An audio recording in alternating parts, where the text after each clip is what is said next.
Hello दोस्तों, आप सभी का स्वागत है अपने इस channel arts institute 12th class पर। तो जैसे कि हम लोग अगले क्लास में बातचीत पाठ के लेखक परिचय और उसके क्वेश्चन आंसर कर लिए थे। और आज हम लोग पढ़ने वाले हैं बातचीत पाठ के ऑब्जेक्टिव को। चलिए देर ना करके क्लास को आगे बढ़ाते हैं। अगर आप उस क्लास को नहीं देखे होंगे तो मेरे इस channel arts institute 12th class पर जाकर उस वीडियो को देख लें, जिसमें लेखक परिचय और उसके क्वेश्चन आंसर कराया गया है। चलिए देर ना करके आगे बढ़ते हैं हम लोग।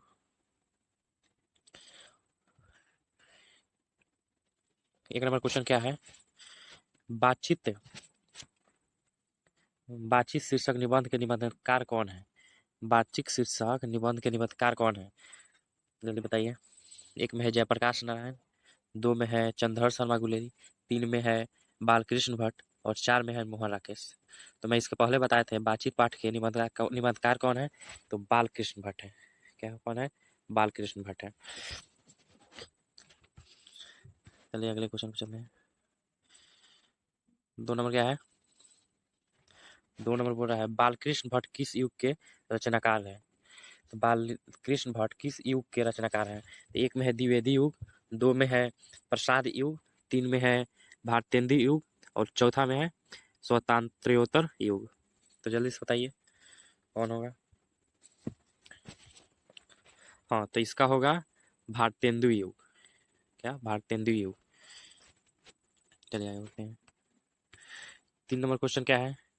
3 नंबर है 100 अजान एक सुजान उपन्यास के लेखक कौन है? यानी 100 अजान एक सुजान के लेखक कौन है? तो आपको पहले हम लेखक परिचय कराए थे, उसमें सब बताए थे। तो बताइए कौन है? एक में है बालकृष्ण भट्ट और दो में है मोहन राकेश, तीन में है नामवर सिंह और चार में है भगत सिंह। जल्दी से बताइए। तो चलिए इसका राइट आंसर हो जाएगा बालकृष्ण भट्ट। चलिए अगले क्वेश्चन पे चलते हैं।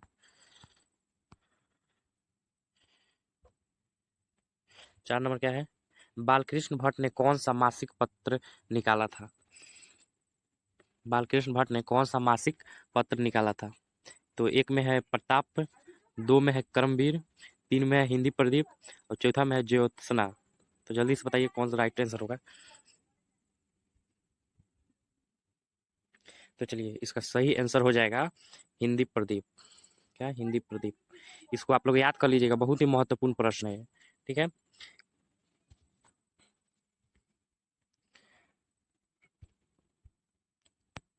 5 नंबर क्या है? आर्ट ऑफ कन्वर्सेशन कहाँ के लोगों में सर्वाधिक पाया जाता है?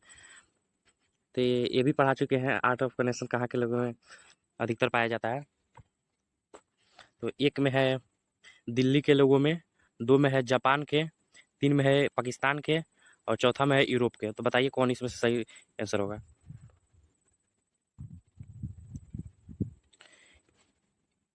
इसका राइट आंसर हो जाएगा यूरोप के। अगर आप पढ़े होंगे तो आपको याद होगा, नहीं पढ़े होंगे तो नहीं याद होगा। ये नहीं देखे होंगे अगले क्लास तो जाकर उसका लेखक परिचय पढ़ लीजिए आप। ठीक है। इसका सही आंसर क्या हो जाएगा? यूरोप के लोगों में बात करने की कला पाई जाती है। चलिए आगे बढ़ते हैं। 6 नंबर में लिख रहा है बातचीत के माध्यम से बालकृष्ण भट्ट क्या बतलाना चाहते हैं? तो एक में है बात नाचने की शैली, गाने की शैली और तीन में है खाने की शैली और चौथा में है बातचीत करने की शैली। तो बताइए इसमें से कौन राइट आंसर हो जाएगा? तो चलिए इसका राइट आंसर हो जाएगा बातचीत करने की शैली बताते हैं। बालकृष्ण भट्ट बातचीत के माध्यम से क्या चीज़ बतलाना चाहते हैं? बातचीत करने की शैली। चलिए अगले प्रश्न पे। अगला प्रश्न क्या है? बालकृष्ण भट्ट के पिता का क्या नाम था? बालकृष्ण भट्ट के पिता का क्या नाम था? एक में है एनी प्रसाद भट्ट, दो में है रामदयाल भट्ट, तीन में है बेनी प्रसाद भट्ट और चार में है हेमू प्रसाद भट्ट। तो जल्दी से बताइए कौन सी होगा? तो इसका राइट आंसर हो जाएगा बेनी प्रसाद भट्ट। बालकृष्ण भट्ट के पिताजी का क्या नाम था? बेनी प्रसाद भट्ट। इसको भी आप लोग याद कर लीजिएगा। बालकृष्ण भट्ट के पिता का क्या नाम था? बेनी प्रसाद भट्ट। चलिए 3 नंबर में है। अब क्या नंबर है? 8 नंबर में है बातचीत शीर्षक निबंध के अनुसार जो कुछ मवाद या धुआं जमा रहता है वह भाप बनकर निकल पड़ता है कैसे? क्या बोल रहा है, बातचीत शीर्षक के अनुसार जो कुछ मवाद या धुआं जमा रहता है वह भाप बनकर निकल पड़ता है, कैसे, इसको बताइए आप लोग जल्दी। एक में है बातचीत करने के जरिए, दो में है रोने के जरिए, तीन में है हंसने के जरिए और चार में है गाने के जरिए।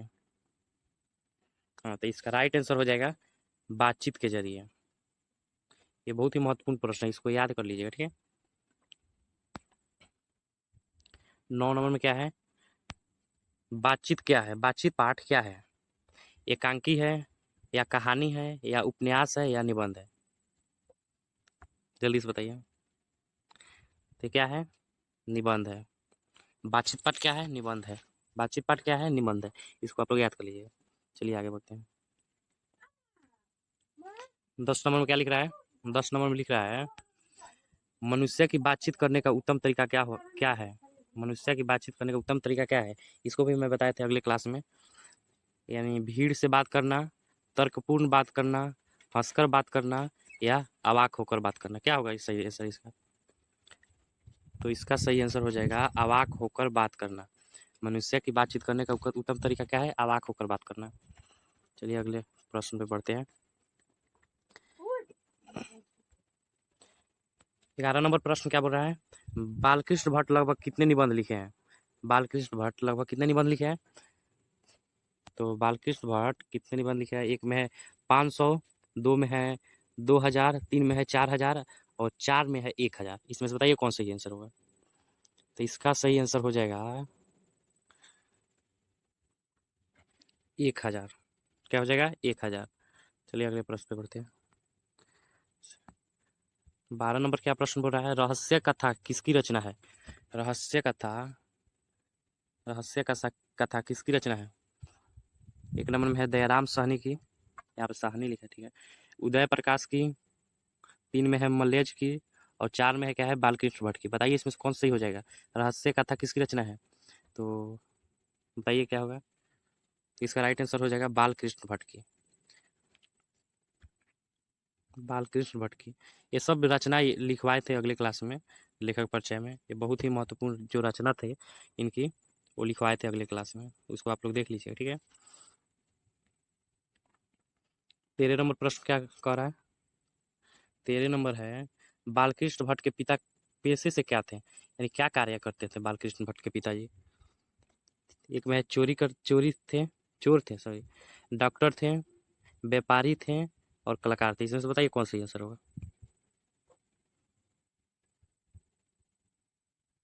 तो इसका राइट आंसर हो जाएगा क्या, व्यापारी थे, यानी पेशे से क्या थे, व्यापारी थे। 14 नंबर प्रश्न क्या है, संवाद में सबसे महत्वपूर्ण क्या है, संवाद में सबसे महत्वपूर्ण क्या है। एक में है जिज्ञासा, दो में है आत्मीयता, तीन में है तर्क और चौथा में है प्रवाहपूर्ण भाषा। तो इसका राइट आंसर हो जाएगा आत्मीयता, ठीक है। चलिए अगले थीम बढ़ते क्वेश्चन पे। 15 नंबर क्या है, 15 नंबर है, बालकृष्ण भट्ट का जन्म कब हुआ था। चलिए जल्दी बताइए। एक में है 23 जून 1934 को और दो में है 23 जून 1915 को और तीन में है 23 जून 1844 को और चार में है 20 जुलाई 1914 को। चलिए बताइए इसका सही आंसर कौन होगा।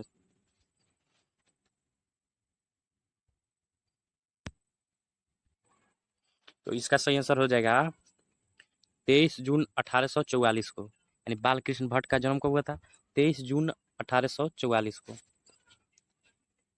16 नंबर प्रश्न क्या है, 16 नंबर प्रश्न, बालकृष्ण भट्ट का जन्म कहाँ हुआ था, किस शहर में हुआ था, कहाँ पे हुआ था, ये बताना है कहाँ। तो बालकृष्ण भट्ट का जन्म कहाँ हुआ था, एक में है इलाहाबाद उत्तर प्रदेश और दो में है नेपाल और तीन में है राजस्थान और चार में है मुंबई। चलिए जल्दी से बताइए इसका सही आंसर।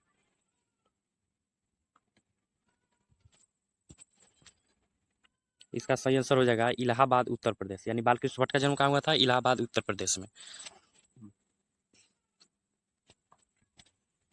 17 नंबर प्रश्न क्या है, असल बातचीत कितने लोगों के बीच होती है या हो सकती है। तो असल बातचीत पहले का वाले क्लास में बताए थे कितने लोगों के बीच हो सकती है।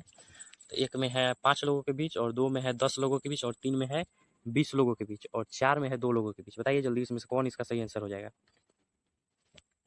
तो इसका सही आंसर हो जाएगा 2 लोगों के बीच असल बातचीत हो सकती है। ठीक है। 18 नंबर प्रश्न क्या है? 18 नंबर है रॉबिन्सन क्रूसो ने 16 वर्ष के उपरांत किसके मुख से एक बात सुनी? यानी रॉबिन्सन क्रूसो थे, वो किसके मुंह से क्या बोलते हैं, एक बात सुनी 16 वर्ष के बाद? तो एक में है एडिसन के मुख से, 2 में है जॉनसन के मुख से, 3 में है फ्राइडे के मुख से और 4 में है स्टील के मुख से। चलिए जल्दी बताइए। क्यों? चलिए इसका सही आंसर हो जाएगा फ्राइडे के मुख से। क्या? फ्राइडे के मुख से। ये बहुत ही महत्वपूर्ण प्रश्न है, इसको आप लोग याद कर लीजिएगा। ये जो है बहुत ही महत्वपूर्ण प्रश्न है।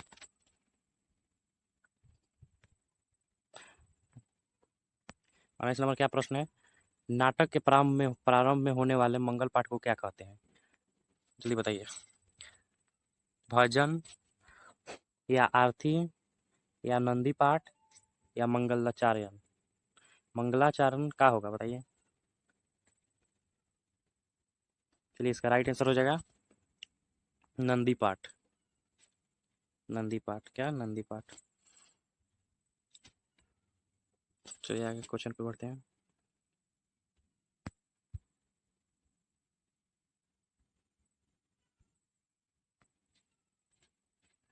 बीस नंबर प्रश्न क्या है? बोलने से ही मनुष्य के रूप का साक्षात्कार होता है, यह किसने कहा? बताइए जल्दी। इतना आसान प्रश्न है, जल्दी बताइए। इस सब्जेक्टिव में भी लिखवाए थे आप लोगों को।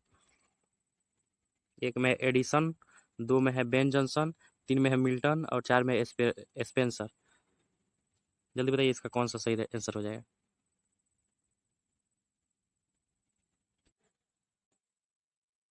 इसका सही आंसर हो जाएगा बेन जॉनसन। यानी बताए थे बेन जॉनसन, बोलने से ही मनुष्य का साक्षात्कार होता है। यानी जब जब तक मनुष्य बोलेगा नहीं है, बोलता नहीं, तब तक उसका गुण दोष प्रकट नहीं होता। यानी बोलने से ही मनुष्य का क्या साक्षात्कार होता है। ठीक है। चलिए आगे बढ़ते हैं। बातचीत से मन किस प्रकार का हो जाता है? 21 नंबर प्रश्न है, बातचीत से मन किस प्रकार का हो जाता है? चलिए जल्दी बताइए। एक में है हल्का और स्वस्थ, 2 में है क्रोधित और 3 में है भारी और बोझिल और 4 में इनमें से कोई नहीं। बताइए कौन सा आंसर हो जाएगा? तो कोई भी कहेगा बातचीत से कैसा मन हो जाएगा, तो हल्का और स्वस्थ हो जाएगा।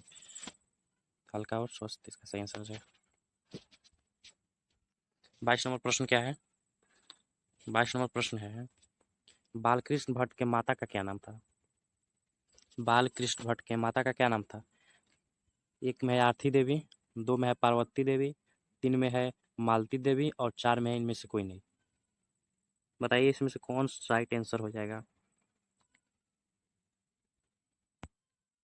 तो इसका सही आंसर हो जाएगा पार्वती देवी। क्या? बालकृष्ण भट्ट के माता का क्या नाम था? पार्वती देवी। 23 नंबर प्रश्न क्या है? बालकृष्ण भट्ट की मृत्यु कब हुई? बालकृष्ण का निधन यानी मृत्यु कब हुआ? एक में है 20 जुलाई 1514 को, 2 में है 2 अक्टूबर 1925 को और 3 में है 13 अप्रैल 1944 को और 4 में है 20 जुलाई 1914 को। इस बताइए इसका कौन राइट आंसर हो जाएगा?